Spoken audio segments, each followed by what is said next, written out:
From Hollywood and locations around the globe, this is World Entertainment Report. Actress and stand-up comic Lily Tomlin first found stardom on the 60s TV variety hit Laugh-In. One of the staples of that grab bag show was Tomlin's character, Edith-Ann, a precocious little girl in a very big rocking chair. Well, now Edith-Ann is perched on the brink of a comeback and sporting an all-new look.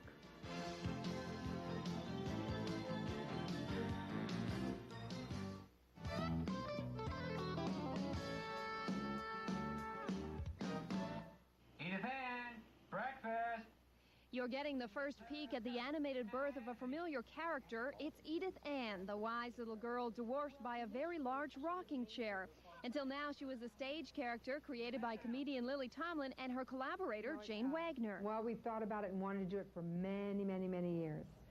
Edith-Ann was one of Tomlin's earliest alter egos on the popular 1960s TV comedy Laugh-In. Now, Edith-Ann comes to animated life at the hands of the artists at Klasky Csupo production company in Hollywood, the same folks who produced the original animated episodes of The Simpsons.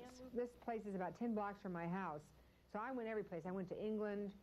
I went to, I talked to Australian artists. I talked to Welsh artists. I did, I went all kinds of incredible places. Jane and I both did.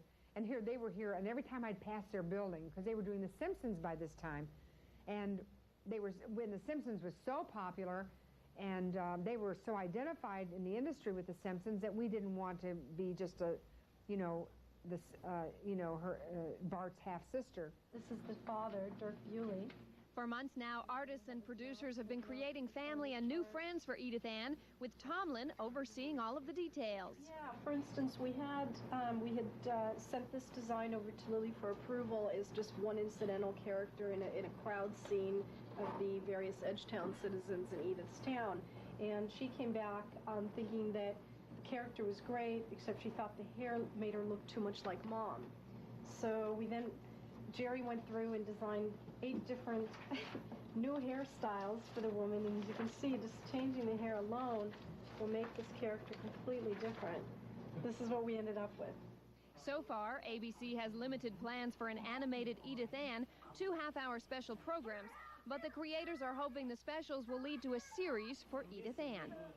I'm pretty excited about this show, just because we're combining all of these different images and different sorts of techniques. We're going to put it all together, and I can't wait to see when it's all, finally out there. Artist Jerry Richardson helped design the characters. Raimi Moosekeys, the storyboard artist and assistant director, stages the scenes and sets the story pace.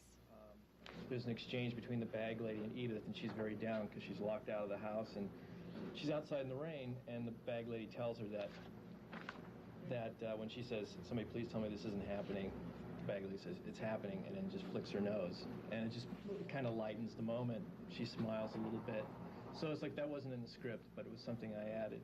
Once these folks are done with their pencils and pens, the computer takes over. Producer Sherry Gunther says its use should help distinguish Edith-Ann from the other animated shows. We're going to be painting this on computers as opposed to on cells.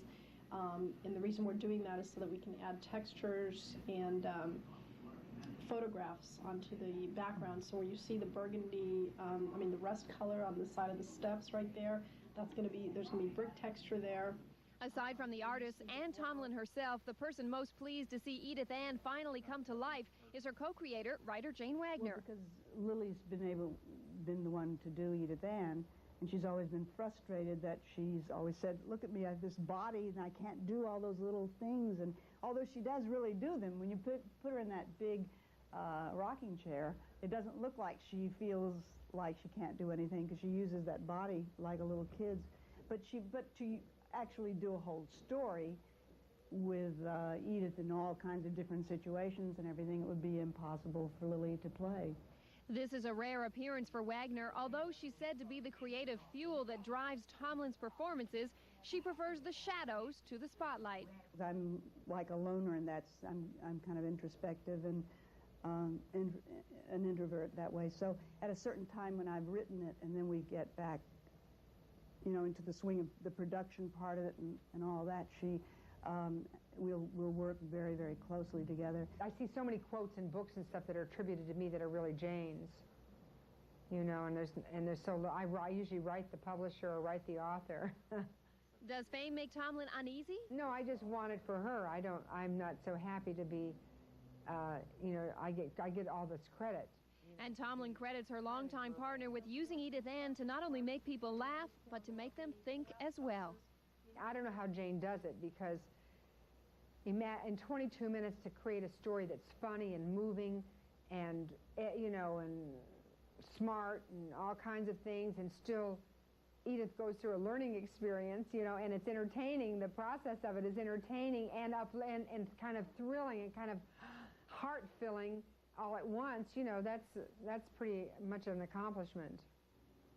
Lily Tomlin says she first got the idea for an animated Edith-Ann over a decade ago. The show is still in its production stages, so fans will have to stay tuned for its official TV air date.